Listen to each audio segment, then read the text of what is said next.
परिचय। राधा, क्या कर रही हो? वाह, ये तो बहुत सुंदर है। तुमने इसे कैसे बनाया? मैंने इसे प्रकार और पेंसिल की सहायता से बनाया। लेकिन क्या इस वृत्त को बनाने के लिए हमें सचमुच प्रकार और पेंसिल की आवश्यकता पड़ती है? हाँ, एकदम सही आकृति बनाने के लिए हमें इन सभी रेखा गणितीय उपकरणों की आवश्यकता पड़ती है। क्या तुम इस कोण को देख सकती हो? हाँ, यह 30 अंश का कोण है।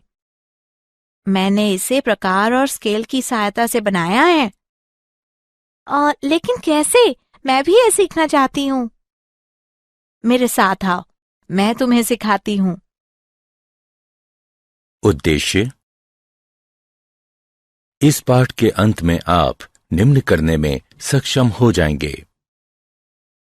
एक दिए गए कोण को द्विभाजित करना, एक दिए गए रेखाखंड के लंबवर्धक की रचना करना, 60 अंश इत्यादि का कोण बनाना, दिए गए आधार, एक आधार कोण तथा अन्य दो भुजाओं के योग से त्रिभुज की रचना करना, दिए गए परिमाप और दो आधार कोणों की सहायता से त्रिभुज की रचना करना, एक त्रिभुज की रचना करना जिसमें परिमाप और दो आधार कोण दिए हों।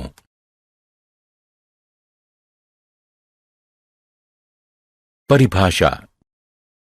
रेखा गणित में रचना से तात्पर्य आकृतियों, कोणों और रेखाओं को सही सही बनाने से है। इन्हें हम प्रकार, अंशांकित पटरी और पेंसिल की सहायता से बना सकते हैं। कुछ रचनाओं में जहां माप लेने की भी आवश्यकता होती है, हम अंशांकित पटरी और चांदा का भी प्रयोग कर सकते हैं।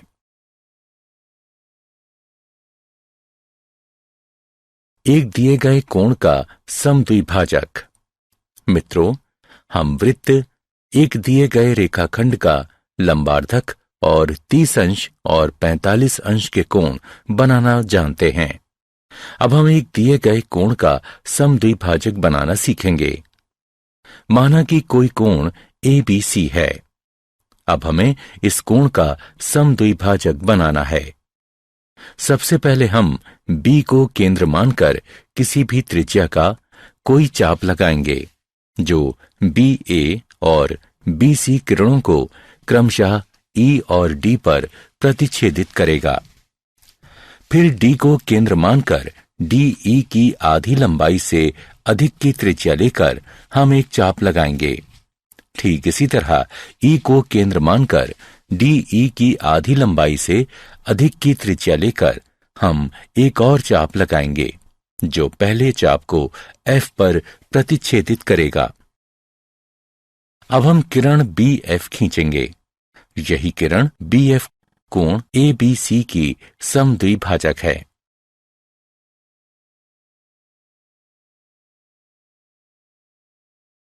हम कैसे कह सकते हैं कि BF एक कोण समद्विभाजक है? चलिए इसे सिद्ध करते हैं। DF और EF को मिला दीजिए।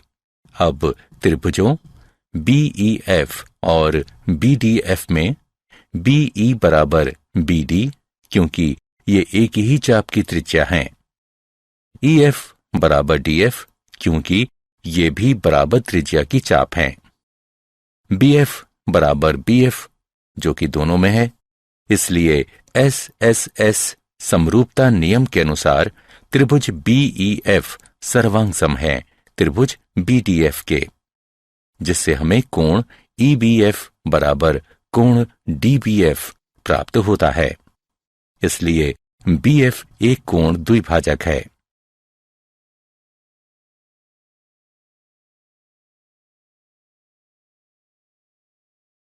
दिए गए रेखाखंड का लंबार्धक। अब हम एक दिए गए रेखाखंड के लंबार्धक की रचना करना सीखेंगे। एक रेखाखंड AB है। हम इसके लंबार्धक की रचना करना चाहते हैं। रचना के चरण। सबसे पहले A को केंद्र मानकर AB की लंबाई के आधे से अधिक की त्रिज्या लेकर रेखाखंड ए बी के दोनों ओर एक एक चाप लगाइए। ठीक इसी तरह बी को केंद्र मानकर उसी त्रिज्या के एक एक चाप रेखाखंड ए बी के दोनों ओर लगाइए, जो पहले वाले दोनों चाप को क्रमशः P और Q पर प्रतिच्छेदित करेगा। अब PQ को मिला दें। PQ AB को M बिंदु पर प्रतिच्छेदित करेगी। यही रेखा PMQ रेखाखंड AB की अभीष्ट लंबार्धक है। चलिए सिद्ध करते हैं कि PMQ रेखाखंड AB का लंबार्धक है। A और B को P तथा Q से मिलाकर AP, AQ, BP और BQ बनाइए। अब PAQ और PBQ त्रिभुजों में AP बराबर BP, क्योंकि ये बराबर त्रिज्या की चाप हैं। AQ बराबर BQ, क्योंकि ये भी बराबर त्रिज्या की चाप हैं। PQ बराबर PQ, ये दोनों में हैं। इसलिए SAS समरूपता नियम के अनुसार त्रिभुज PAQ सर्वांगसम है त्रिभुज PBQ के। इसलिए CPCT द्वारा कोण APM बराबर है कोण BPM के। अब त्रिभुजों PMA और PMB में AP बराबर BP बराबर त्रिज्या की चाप, PM बराबर PM, ये दोनों में हैं। कोण APM बराबर कोण BPM जैसा कि ऊपर सिद्ध हो चुका है। इसलिए SAS समरूपता नियम के अनुसार त्रिभुज PMA सर्वांगसम है त्रिभुज PMB के। इसलिए AM बराबर BM और कोण PMA बराबर कोण PMB CPCT के द्वारा। रैखिक युग्म अभिगृहित का प्रयोग करते हुए कोण PMA जमा कोण PMB बराबर 180 डिग्री, अथवा हम इसे ऐसे भी लिख सकते हैं कोण PMA बराबर कोण PMB बराबर 90 डिग्री। इसलिए PM जो PMQ है रेखाखंड AB का लंबार्धक है। 60 अंश का कोण। हम 30 अंश और 45 अंश के कोणों की रचना करना जानते हैं। अब हम किसी दी गई किरण के प्रारंभिक बिंदु पर 60 अंश के कोण की रचना करना सीखेंगे।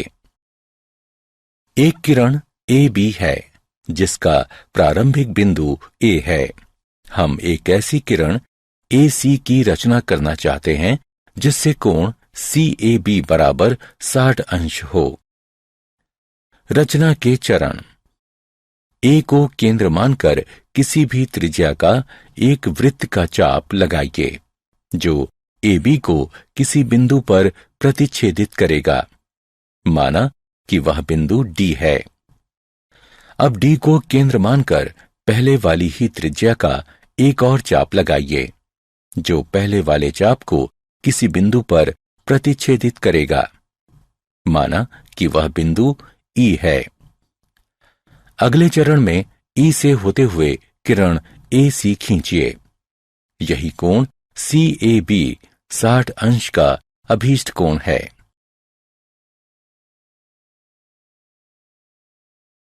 अब चलिए देखते हैं हम इस विधि से किस प्रकार 60 अंश का अभीष्ट कोण प्राप्त करते हैं। DE को मिला दीजिए। तब रचना के अनुसार AE बराबर AD बराबर DE है। इसलिए त्रिभुज EAD एक समबाहु त्रिभुज है। त्रिभुज EAD भी एक समबाहु त्रिभुज है क्योंकि कोण CAB 60 अंश का है।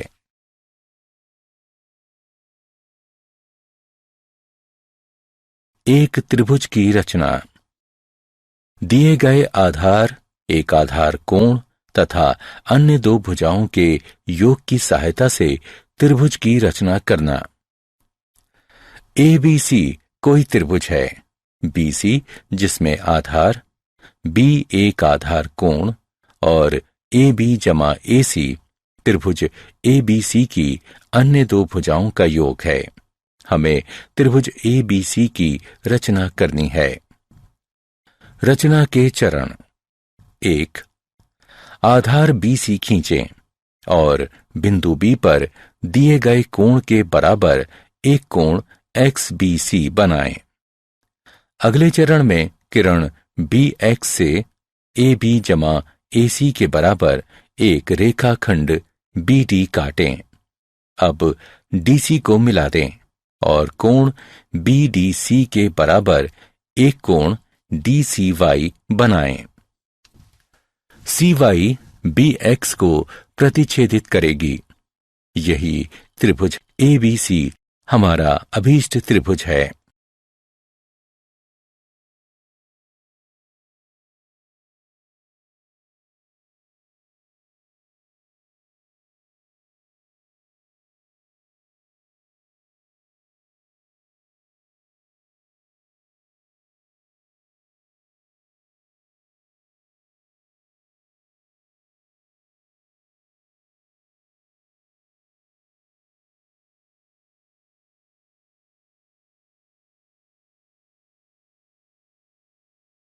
आइए देखते हैं कि ABC किस प्रकार एक त्रिभुज है।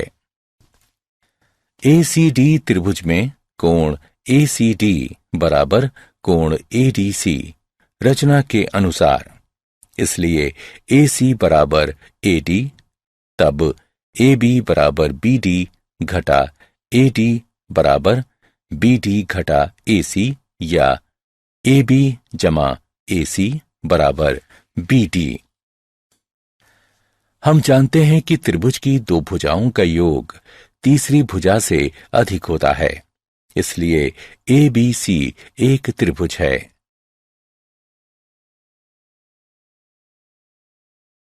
दिए गए आधार, एक आधार कोण तथा अन्य दो भुजाओं के अंतर की सहायता से त्रिभुज की रचना करना। आधार BC, आधार कोण B और दो भुजाओं का अंतर दिया गया है। यहां हमारे पास दो स्थितियां हैं। दो भुजाओं का अंतर या तो AB घटा AC होगा अथवा AC घटा AB होगा। हमें त्रिभुज ABC बनाना है। चलिए सबसे पहले पहली स्थिति का प्रयोग करते हुए त्रिभुज बनाते हैं। जब AB बड़ा है AC से और AB घटा AC दिया हुआ है। रचना के चरण। सबसे पहले आधार BC खींचें और बिंदु B पर दिए गए कोण के बराबर एक कोण XBC बनाएं। अब किरण BX से AB घटा AC के बराबर एक रेखाखंड BD काटें। अगले चरण में DC को मिला दें और DC का लंबार्धक PQ खींचें। इसे BX को एक बिंदु A पर प्रतिच्छेदित करने दें। AC को मिला दें। यही ABC हमारा अभीष्ट त्रिभुज है। चलिए अब दूसरी स्थिति का प्रयोग करते हुए त्रिभुज बनाते हैं, जिसमें AB छोटा है AC और AC घटा AB जो दिया गया है। रचना के चरण। सबसे पहले आधार BC खींचें और बिंदु B पर दिए गए कोण के बराबर एक कोण XBC बनाएं। अब किरण BX से AC घटा AB के बराबर एक रेखाखंड BD काटें। अगले चरण में DC को मिला दें और DC का लंबार्धक PQ खींचें। PQ को BX को एक बिंदु A पर प्रतिच्छेदित करने दें। AC को मिला दें। यही ABC हमारा अभीष्ट त्रिभुज है। चलिए दिए गए परिमाप और दो आधार कोणों की सहायता से एक त्रिभुज की रचना करें। माना कि कोण B और कोण C दिए गए कोण हैं और BC जमा CA जमा AB परिमाप है। हमें एक त्रिभुज ABC की रचना करनी है। रचना के चरण। सबसे पहले एक रेखाखंड XY खींचिए जो BC जमा CA जमा AB के बराबर हो। अब कोण LXY और MYX की रचना कीजिए। अब कोण LXY और कोण MYX को समद्विभाजित कीजिए। ये समद्विभाजक एक दूसरे को बिंदु A पर प्रतिच्छेदित करेंगे। अगला चरण AX और AY के लंबवर्धकों PQ और RS की रचना करेंगे। PQ XY को B पर तथा RX XY को C पर प्रतिच्छेदित करेगा। यही ABC अभीष्ट त्रिभुज है। उदाहरण। चलिए एक उदाहरण को देखते हैं जिसमें हम एक ऐसे त्रिभुज ABC की रचना करेंगे जिसमें कोण B बराबर 60 अंश, कोण C बराबर 30 अंश और AB जमा BC जमा CA बराबर 15 सेंटीमीटर है। रचना के चरण। सबसे पहले हम एक रेखाखंड PQ बराबर 15 सेंटीमीटर खींचेंगे जो AB जमा BC जमा CA के बराबर होगा। अब P बिंदु पर एक 60 अंश का कोण और Q बिंदु पर 30 अंश का कोण बनाइए। इन कोणों को समद्विभाजित कीजिए। इनके समद्विभाजक एक दूसरे को बिंदु A पर प्रतिच्छेदित करेंगे। अब लंबवर्धकों AP और AQ की रचना कीजिए जो PQ को क्रमशः B और C पर प्रतिच्छेदित करेंगे। अब AB तथा AC को मिला दीजिए। यही ABC अभीष्ट त्रिभुज है।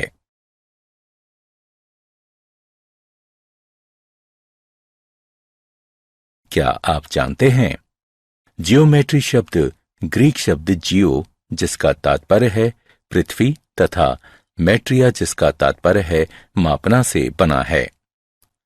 अंक गणित के साथ साथ रेखा गणित भी पूर्व आधुनिक गणित के दो क्षेत्रों में से एक थी। प्राचीन मिस्रवासियों ने 3000 ईसा पूर्व पहले रेखा गणित का प्रयोग किया था। उनके बहुत सारे सूत्रों में से वृत्त का लगभग सही क्षेत्रफल निकालने का सूत्र भी था। अपने अद्भुत रेखा गणितीय कार्यों के कारण रेखा गणित का पिता प्रायः 300 ईसा पूर्व के मिस्र के यूक्लिड नाम के गणितज्ञ को कहा जाता है। उसके किए गए कार्यों में इतने प्रभावी तत्व थे जो 20वीं शताब्दी के आरंभ तक उन गणित की किताबों में रहे जिनका प्रयोग पढ़ाने के लिए किया जाता था। यदि AB जमा AC BC से कम या बराबर है तो किसी भी त्रिभुज की रचना संभव नहीं है।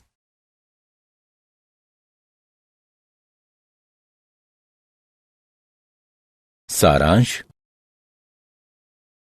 आइए हमने जो कुछ सीखा है उसे संक्षेप में दोहराएं। दिए गए कोण को समद्विभाजित करना, दिए गए रेखाखंड के लंबार्धक की रचना करना, दिए गए कोण की रचना करना, दिए गए आधार एक आधार कोण तथा अन्य दो भुजाओं के योग की सहायता से त्रिभुज की रचना करना, दिए गए आधार एक आधार कोण तथा अन्य दो भुजाओं के अंतर की सहायता से त्रिभुज की रचना करना, दिए गए परिमाप और दो आधार कोणों की सहायता से एक त्रिभुज की रचना करना।